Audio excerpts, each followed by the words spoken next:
We've been trying to found a film company called Future Artists, which basically can take stories that are kind of not seen by the mainstream and get them out via social media and new audiences and new media to kind of make change, social change, and try and make a difference in this mad world. So we've been doing that. I've done that with a bunch of other projects like Your State of Emergency, which you can find on YouTube, Broken Britain, which is a film that is flying around on the internet as well, and various film festivals.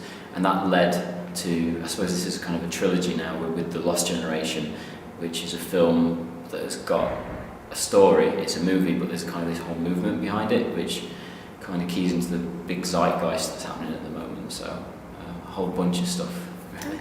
Right, here's a point of view. They armed us. They gave us the knowledge that we could be somebody, and then they go and take it all away. Think about it, SJ. What would you do if you had the chance to fight back and you had every reason to?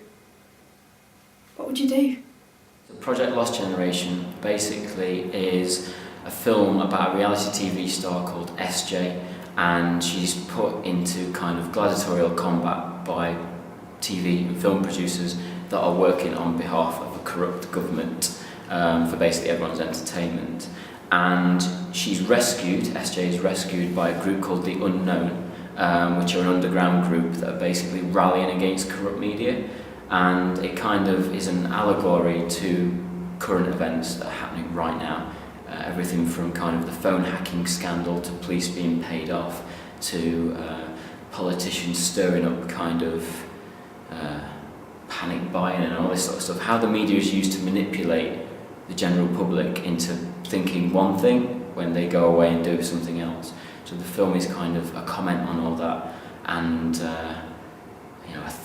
it's a thriller as well. It's interesting. It's a mainstream film, but hopefully it's a thinking man's film or a thinking person's film. It'll get you going and going, hang on, you know something, that's kind of happening right now, but it's a way of presenting something in a unique way.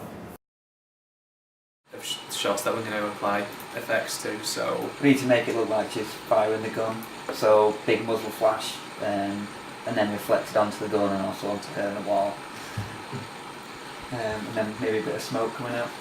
Yeah, just overall, like, we're going to be using for that, I'm not sure if you guys are aware, there's Action Essentials too from Video Copilot. They have a great package of action essentials such as like muzzle flashes, bits of smoke, like Chris said, bullet firing, things like that. One thing we found as well, thanks to helpful tutorials from Video Copilot and Mr. Freddie Wong, if he happens to watch this, is just the ability to have interactive lighting. So if you kind of go back to where she was firing, for example, within this point here, obviously a lens flare, a muzzle flash would be coming through here, but also to kind of sell the effect, you'd want to have interactive lighting coming off her face, so by sort of masking an area around here and increasing the levels on that, it kind of creates that interactive lighting from the lens flare. But now is our chance to hit the reset button, and we're ready. I've just had word that in the next 24 hours, the last free network on this planet is about to be carved up, infiltrated, and dissolved into another police state. Some of you have got decisions to make in this room right now. Some of you will stand with us. Some of you will turn Judas. But most of you know that now is the time to fight fire with fire.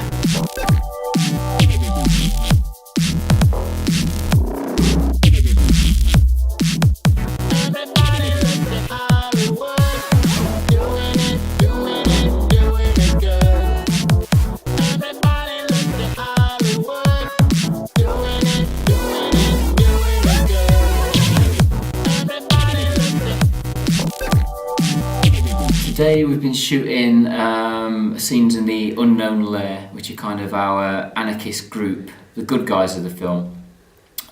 They captured SJ, played by Victoria Connett, and they bring her back here to kind of debrief her, to tell her what their cause is and what they're kind of rallying against. And so we've just been spending the evening here, which is actually at the Black Lion pub where Future Artists are based. We're actually in the basement of that pub filming that scene, so we've been doing that all day. This is just after I'm on the run and these guys have kidnapped me, and that's all we'll say because I don't want to give too much away. You need to watch the film! Exactly. So it's the first time my character's been down here in Blair's lair. First time actor Sophie's been down here in Blair's lair, so yeah. Busy. There. Yeah. Yeah, got you in there. I'm just excited to see it all together because I've just seen bits and bobs of it and obviously what I've shot, so it'll just be really nice to see everything come together and just see our hard work on the big screen. It's been great. It's my first feature film role, so for me to kind of get in on a film that's kind of low budget and everyone's doing the bit, it's been wicked for me because it takes the pressure off a little bit. When there's no real money involved, I think you're in it for the right reasons, and I'm kind of doing it for the experience. And it's totally different because normally I'll be working on a MacBook or a desk primarily, and on my own a lot of the time. So for this to be working part of the team and to be learning all these new skills and be given a whole space to kind of turn into something that it's not, it's all been really exciting. So it's a lot of new directions, isn't it? You ready? Yeah. Scene 10, slate 41, take 2.